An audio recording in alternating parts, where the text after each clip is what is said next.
It's a beautiful day to become a citizen.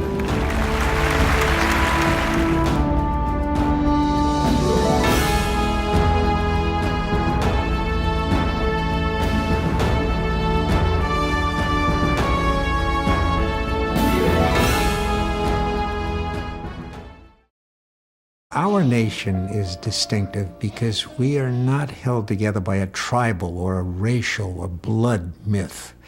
The United States is a nation that is based on an idea. Its founding myth holds that this country, this nation, was established as an asylum for others to come here and to become involved in mastering their own lives. There is an odd coalition of groups that don't agree on much, except that they want to block any legislative change on immigration.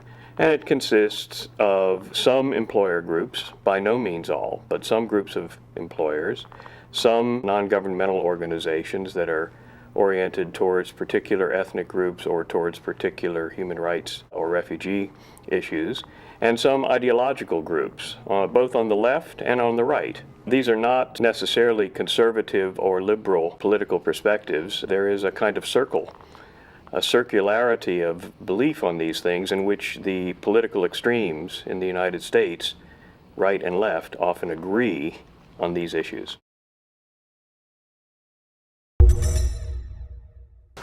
The Statue of Liberty had nothing to do with immigration. But somehow, somebody really smart put on a campaign over a series of years, and now you ask anybody, the Statue of Liberty has to do with the Golden Door. Give me your poor masses. Well, it's not true. We were talking about quota immigration of, I think it was 165,000 immigrants per year. And of course, the country was something like 200 million. So the idea that any tinkering you did with this number of people in the immigrant stream would affect the makeup of the population was just silly. It was just not going to happen. Well, I think where the great minds of the last 200 years have been people who've pushed aside limits and have been either through technology or imagination somehow making a better life through growth, technology, and so-called progress. And I think limits can be pushed, but you can't argue with geometric growth. Ultimately, geometry trumps. What you're really saying to me is, you can bring your young children but not your adult children. Or you can bring your spouse but not your mother.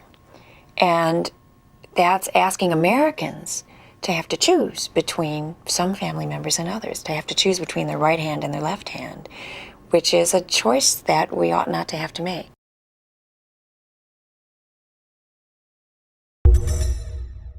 What do we do to close the gap between rich and poor parts of the world? What might we do to create jobs in Mexico or Algeria or Egypt such that young Mexicans or Algerians or Egyptians would not want to leave to come to Europe or the United States? Now that becomes a very much more proactive and actually quite radical way of thinking. It's not the negative keep them out. It's not the medium calibrated who do we let in and who do we not let in. It's saying how do we deal with the root cause of this, which is their deprivation, their lack of access to good jobs, their lack of hope in their own countries. So that's why they start placing hope elsewhere. But that would involve us in really serious policy rethinkings.